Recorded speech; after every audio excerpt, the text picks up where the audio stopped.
വോട്ടെടുപ്പിന് പിന്നാലെ വിവിധ മണ്ഡലങ്ങളിൽ CPIM ജില്ലാ നേതൃത്വങ്ങളുടെ വിലയിരുത്തലുകൾ പുറത്ത്. അമ്പലപ്പുഴയിൽ തിരിച്ചടി ഉണ്ടാകുമോ എന്ന ആശങ്കയിലാണ് CPIM. ആറന്മുളയിൽ വീണ ജോർജ് 7000 വോട്ടുകൾക്ക് വിജയിക്കും. എറണാകുളത്ത് സിറ്റിംഗ് സീറ്റുകൾ നിലനിർത്തുന്നതിനോടൊപ്പം തൃപ്പൂണിത്തുറ സീറ്റ് പിടിച്ചെടുക്കും. പീരുമേട് മണ്ഡലത്തിൽ തിരിച്ചടി ഉണ്ടാകുമെന്നും ദേവികുളത്ത് ശക്തമായ മത്സരമാണുള്ളതെന്നും വിലയിരുത്തൽ. വിവരങ്ങളുമായി ശ്രീജിത്ത് ചേരുന്നു. ശ്രീജിത്ത്, ഇപ്പോൾ CPIM ജില്ലാ നേതൃത്വങ്ങളുടെ വിലയിരുത്തലാണ് പുറത്തുവരുന്നത്. എന്തൊക്കെയാണ് കൂടുതൽ വിവരങ്ങൾ? ലോക്സഭാ തെരഞ്ഞെടുപ്പിന് പിന്നാലെ ബൂത്തുകളിൽ നിന്നും ലഭിച്ച വിവരങ്ങളുടെ അടിസ്ഥാനത്തിലാണ് ഇപ്പോൾ CPM വിജയ പരാജയങ്ങളെല്ലാം ഇപ്പോൾ വിലയിരുത്തിയിരിക്കുന്നത്.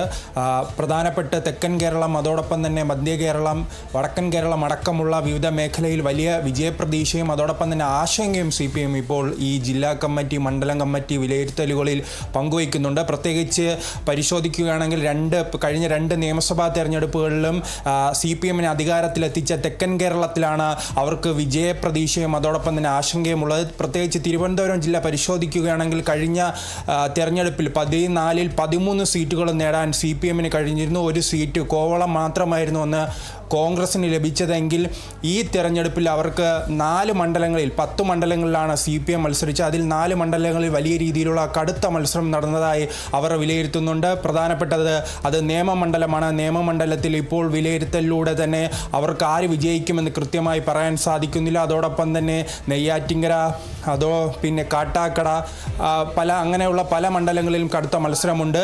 അതോടൊപ്പം തന്നെ ത്രികോണ മത്സരം നടന്ന കഴക്കൂട്ടത്ത് വീണ്ടും VK പ്രശാന്തിന് വിജയം ഇപ്പോൾ അവർ വിലയിരുത്തുന്നുണ്ട്. കൊല്ലത്ത് 9 സീറ്റുകൾ വിജയിക്കാൻ കഴിയും. പത്തനംതിട്ടയിൽ വീണ ജോർജ് വലിയ രീതിയിൽ പ്രതിസന്ധിയാകുമെന്ന് തുടക്കം പല സർവേകളും പുറത്തു വന്നിരുന്നെങ്കിൽ ഇപ്പോൾ CPMന്റെ വിലയിരുത്തൽ അവർ 7000 വോട്ടിന് വിജയിച്ചു കയറും. അതോടൊപ്പം തന്നെ പത്തനംതിട്ട ജില്ലയിലെ 5 മണ്ഡലങ്ങളിലും വിജയമുണ്ടാകും. ആറന്മുളയിൽ വീണ ജോർജിൻ്റെ വിജയം, കുമ്മനം രാജശേഖരൻ UDFന്റെ വോട്ടുകൾ വലിയ രീതിയിൽ തന്നെ തങ്ങളുടെ പെട്ടിയിലാക്കുന്നതിലൂടെ CPMന് വിജയമുണ്ടാകുമെന്നാണ് ഇപ്പോൾ CPM പ്രതീക്ഷിക്കുന്നത്. ആലപ്പുഴ മണ്ഡലത്തിലേക്ക് വരികയാണെങ്കിൽ അവിടെ അമ്പലപ്പുഴയിൽ കൃത്യമായി തന്നെ വലിയ മത്സരം നടന്നു. അത് CPMനെ ആശങ്കപ്പെടുത്തുന്നുണ്ട്. വിജയിക്കുകയാണെങ്കിൽ 4000 വോട്ടിന് വിജയിക്കും, പരാജയപ്പെടുകയാണെങ്കിൽ 2000 വോട്ടിന് പരാജയപ്പെടുമെന്ന കണക്കാണ് ഉണ്ടാകുന്നത്. അതോടൊപ്പം തന്നെ ഈ BJP ആ മണ്ഡലത്തിൽ വോട്ട് പിടിക്കുകയാണെങ്കിൽ ഉറപ്പായി തന്നെ വിജയം തങ്ങൾക്ക് അനുകൂലമായി മാറുമെന്നും പറയുന്നുണ്ട്. അതുതന്നെയാണ് ആലപ്പുഴയിലെ പല മണ്ഡലങ്ങളുടെയും സ്ഥിതി. ഇപ്പോൾ ഹരിപ്പാട്ടിലാണ് UDF നേടുമെന്ന് അവർ പ്രതീക്ഷിക്കുന്നത്. പിന്നീട് പാലക്കാട് പോവുകയാണെങ്കിൽ പാലക്കാട്ടെ പല മണ്ഡലങ്ങളിലും തങ്ങൾക്ക് അനുകൂലമായി മാറും. സിറ്റിംഗ് MLA മാർ വിജയിച്ച് കയറും. അങ്ങനെ പറയുമ്പോഴും പാലക്കാട് ജില്ലയിൽ ത്രികോണ മത്സരം നടന്ന ആ മണ്ഡലത്തിൽ BJP 3ാം സ്ഥാനത്തിലേക്ക് പോകും.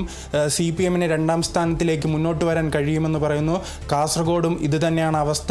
കണ്ണൂരിലും കൃത്യമായ ത്രികോണ മത്സരമുണ്ട്. പക്ഷേ ഏകപക്ഷീയമായി തന്നെ UDFനോടൊപ്പം നിൽക്കുന്ന ഒരു ജില്ലയായി മലപ്പുറത്തെ അവർ വിലയിരുത്തുന്നുണ്ട്. കഴിഞ്ഞ തവണ 4 സീറ്റുകൾ വിജയിക്കാൻ കഴിഞ്ഞെങ്കിൽ ഇത്തവണ പൊന്നാനിയും മറ്റൊരു മണ്ഡലവും മാത്രം 2 സീറ്റുകൾ മാത്രമാണ് വിജയിക്കാൻ കഴിയുമെന്ന പ്രതീക്ഷയിലാണ് നിലവിൽ CPM ഉള്ളത്. അങ്ങനെ ആശങ്കയും പ്രതീക്ഷയും വച്ചു പുലർത്തുന്നുണ്ട്. പക്ഷേ കൃത്യമായ വിലയിരുത്തൽ ജനങ്ങൾ എന്താണ് തീരുമാനിച്ചിരിക്കുന്നത് അറിയാൻ മെയ് 4 വരെ കാത്തിരിക്കേണ്ടതുണ്ട്. ശരി, എന്തായാലും CPM ജില്ലാ നേതൃത്വങ്ങളുടെ വിലയിരുത്തലുകളാണ് പുറത്തു വരുന്നത്. അമ്പലപ്പുഴയിൽ തിരിച്ചടി ഉണ്ടാകുമോ എന്ന ആശങ്കയിലാണ് ഇപ്പോൾ CPIM ഉള്ളത്. ആറന്മുളയിൽ വീണ ജോർജ് 7000 വോട്ടുകൾക്ക് വിജയിക്കുമെന്നും വിലയിരുത്തലുണ്ട്. എറണാകുളത്ത് സിറ്റിംഗ് സീറ്റുകൾ നിലനിർത്തുന്നതിനോടൊപ്പം തന്നെ തൃപ്പൂണിത്തുറ സീറ്റ് പിടിച്ചെടുക്കും. പീരുമേട് മണ്ഡലത്തിൽ തിരിച്ചടി ഉണ്ടാകുമെന്നും ദേവികുളത്ത് ശക്തമായ മത്സരമാണുള്ളതെന്നും വിലയിരുത്തലുണ്ട്. ശ്രീജിത്താണ് വിവരങ്ങൾ നൽകിയത്.